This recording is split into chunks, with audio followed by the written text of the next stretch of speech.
Drinking myself to sleep, passing out, crying. I was so broken. I mean, I wouldn't say I was suicidal, but I began to Google, like, how to beat depression. I felt I was on the edge.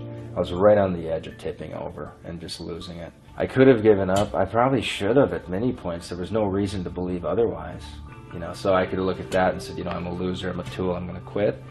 Or I'm just going to figure it out. I'm just going to be a honey badger over this thing and not give a crap, and I'm going to figure it out. You've got to believe things. And even one of my mentors, one of my first mentors, I said, I want to make $500,000 in this industry. And, you know, he said, Mark, I've been around it for 8 years. People make like 60 to 80,000. That's just what people do here. You know, you hear about the 500,000, but I ain't ever seen it. That's what he said.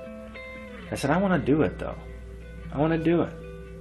So you can, they talk about Steve Jobs doing reality distortion, and you have to distort reality. You do. You have to see what others can't see.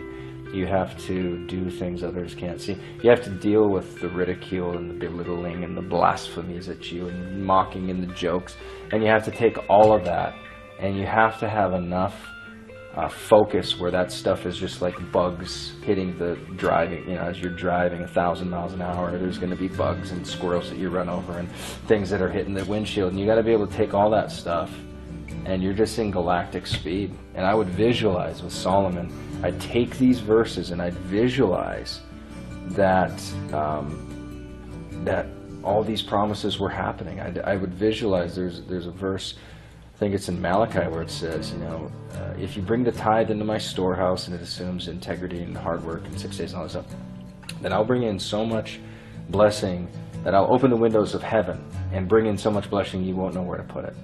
And it's this idea, and literally I would visualize all this wealth coming into my account, and literally at the federal government had a limit. I think it was a $100,000 limit on how much you could put in a bank account, and we maxed that frickin' bank account out, and I literally had to go find another bank account to put money in. I mean, it was the manifestation. I saw these things happening, but I believed in them way before I had any real reason to. So faith is the evidence of things not seen. That's what living in faith is. And on earth, you know, you've got to put your faith into tangible manifestations, things and people and institutions and realities that are touchable, you know, visceral things. Like I would imagine that my clients would see me at a live event and throw their hands around me and hug me and cry and tell me how much they changed my life. Now, every week, there are clients that have tearful stories of how my story and my impact and this and that has changed their lives. I mean, it's incredible. But I saw it all before there was any reason to believe it. Really. Really?